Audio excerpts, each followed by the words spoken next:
Some of the very latest data coming in this morning has some forecasters in shambles, and we're going to take a look at that data here in a minute. But we're going to start the show by taking a look at the pattern and how it is likely to evolve over the next couple of weeks. And we're going to start that process by taking a look at tropical forcing, better known as the Madden-Julian oscillation, or MJO. We've talked about this. It is an area of thunderstorm activity, convection, tropical forcing that circumnavigates the globe around the equator, and where it is, its position can, and I say can, influence the jet stream and weather patterns across the United States. And that's how we think about tropical forcing, and you can depict it in various phases. We label the phases of where it is, its location in phase 1, all the way through phase 8, and where it is are typically, it typically influences the pattern in the following ways. You can see those on the charts here. Phase 1 up top, blues are cool,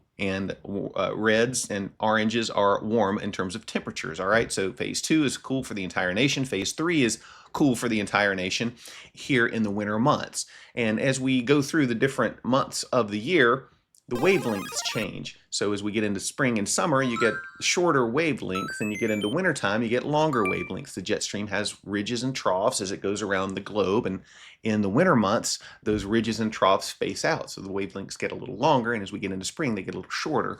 And so phase 3 in February isn't quite like phase 3 in November. All right, so you follow me? This is what phase 3 looks like right now, though. Phase 3, look at that, phase 3, cold for the nation. Let's see where we are right now. This is the current temperature map this afternoon in terms of the anomalies. That does not look like phase 3, does it? That looks pretty warm to me. All right. What is the MJO actually doing? Where is it? Where is it? Look here.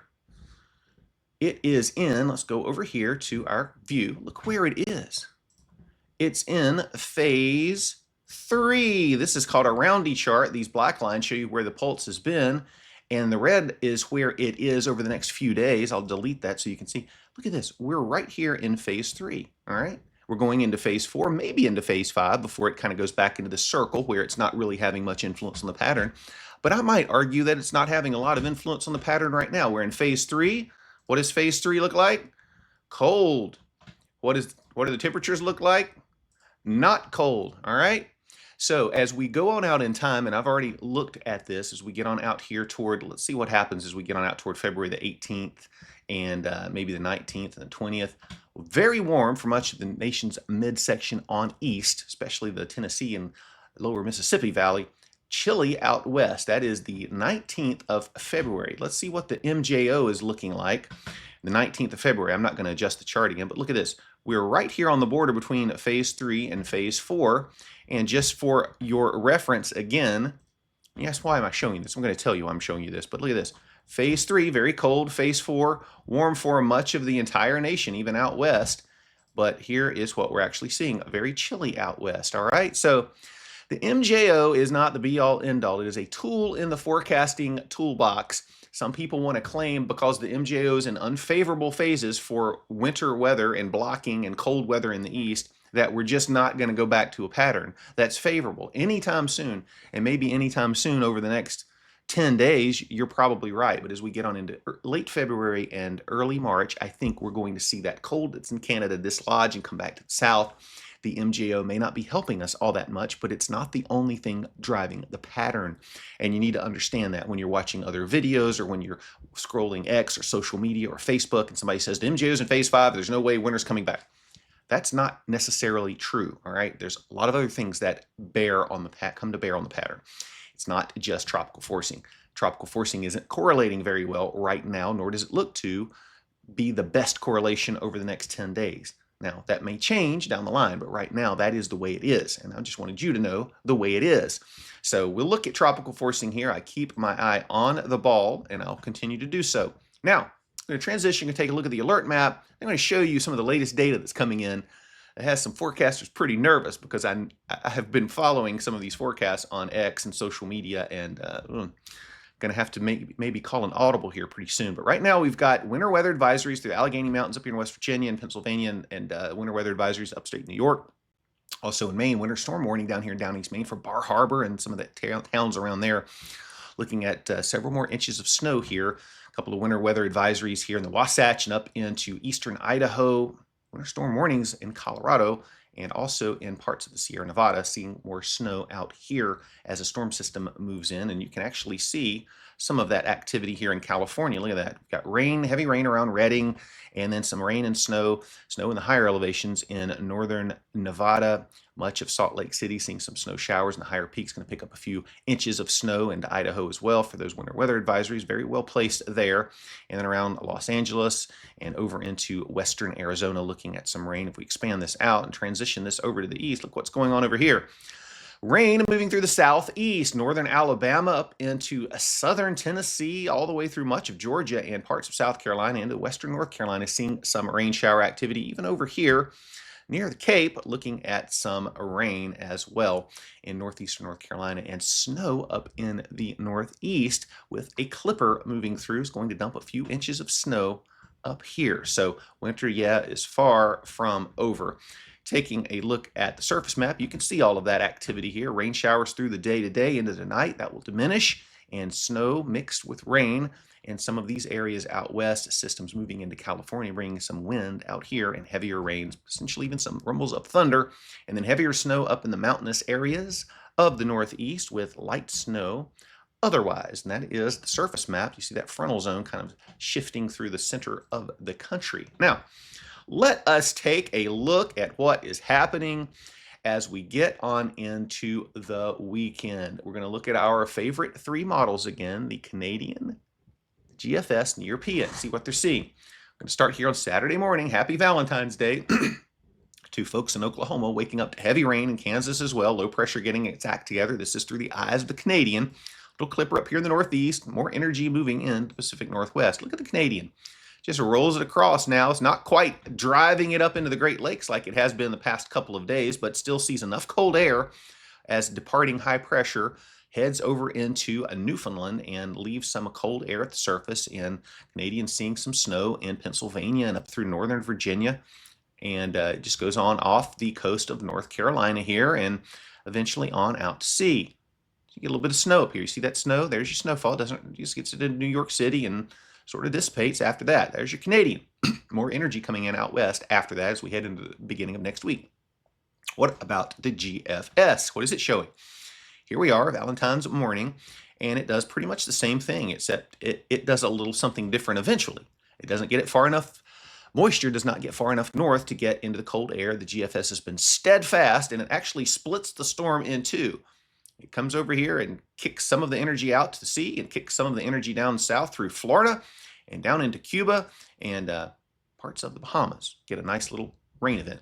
More energy coming across the north and into the Pacific Northwest and into the West Coast as we get into the middle of next week. Oh boy, but what is the European model doing? We've been watching the European model over the last couple of days, and I'm going to show you that. But first, I'm going to show you the precipitation total through Saturday. Basically, this is through Saturday morning. Let's run this ahead through Friday evening, all right? And there you have it. There's where your precipitation is going to be. Some of this is going to be in the form of snow out in parts of California and through the Four Corners region. More rain in the Pacific Northwest. So looking at generally light amounts of precipitation, a quarter of an inch all the way up to maybe a half an inch to maybe an inch here in Northern California. Some of the coastal range mountains going to pick up maybe more than that. But that is your precipitation total and your snowfall totals through that time period too. So according to the European ensembles, a few more inches up here in the northeast. Not a big deal. You guys can handle that. And some of the higher peaks out here in the west will pick up some snow. But look what the European model is doing. And I've brought this on over to the east so you can see this now. Here's what the European model is doing with the storm. Saturday afternoon, here comes low pressure out of the Arklatex and on in toward the Tennessee Valley, bringing some rain with it. And oh, look what happens here. This low works through the southern sections of the southeast and then reforms. You can see the kink in the lines and the isobars. It sort of reforms here over eastern Virginia. And now we've got a 998 strengthening low pressure off the Delmarva, throwing plenty of moisture back into the cold air, seeing a little mixed precipitation here with sleet. But look at this heavy snow just north of Philly up into Scranton, Allentown, Harrisburg, seeing some snow, North Jersey, even getting in close to the city. Look at that, close to New York City.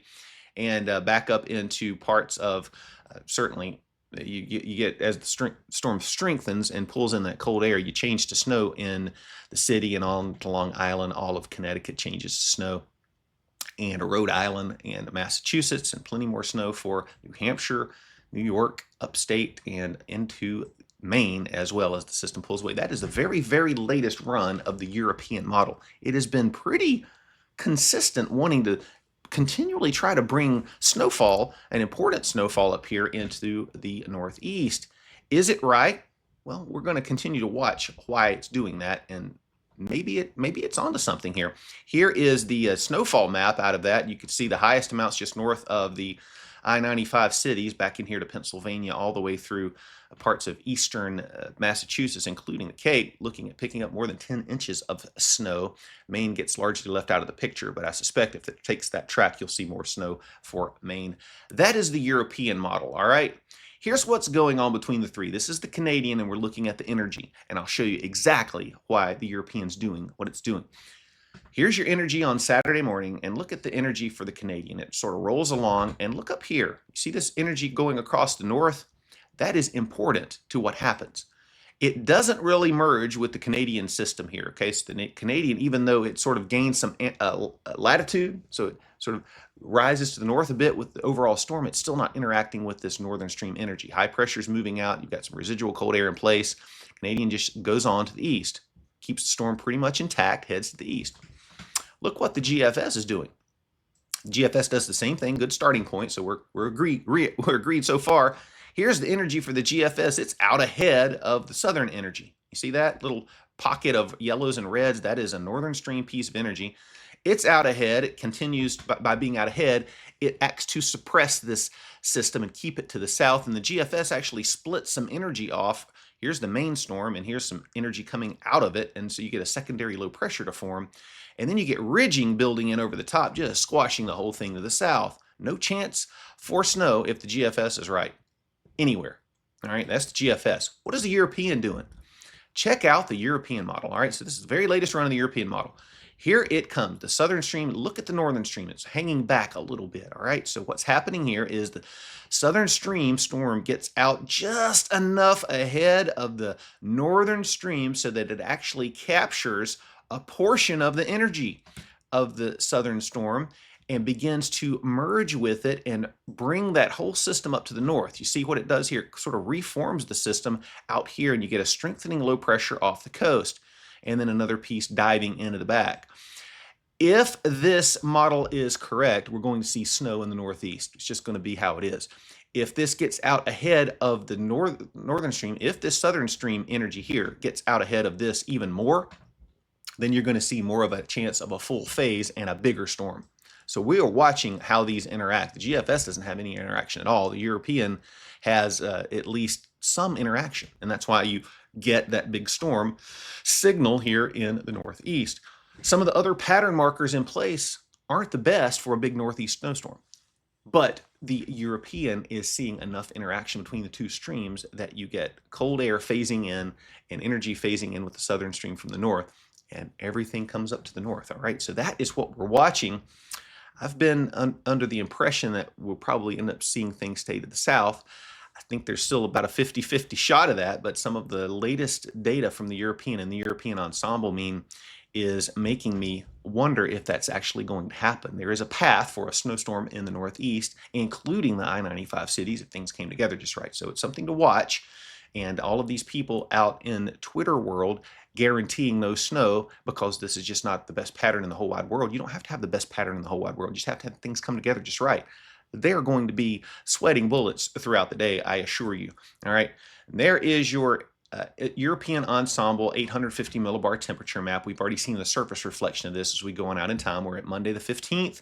We get on out toward 9-10 days out. This puts us into next Friday, basically next weekend. Look at all this cold weather up here working into the west and up into Canada as well. That is just very, very cold air going to shift the snowfall department out to the west and keep us nice and warm in the east, at least as we get on in through much of the latter portion of middle February. As we get to the very, very end of February, we might see some of this cold air begin to spill east. It's already spilling across the north, but the coldest air, coldest anomalies in the world are sitting right up here in British Columbia and in the Yukon, waiting for the pattern to shift to come on in.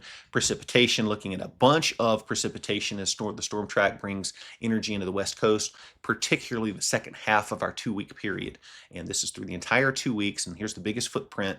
Several inches of precipitation is going to fall through much of the west and into the interior mountain range out here in the Intermountain West, and then back into the northern or the higher peaks of the Rockies. You're going to squeeze that precipitation out, so you're going to see higher snowfall totals. A lot of this out here is going to be in the form of snow in the higher elevations, and then another secondary footprint through the east where we need the rain, particularly in the lower mid-Mississippi Valley, all right, Tennessee Valley. So there's your precipitation footprint over the next 2 weeks.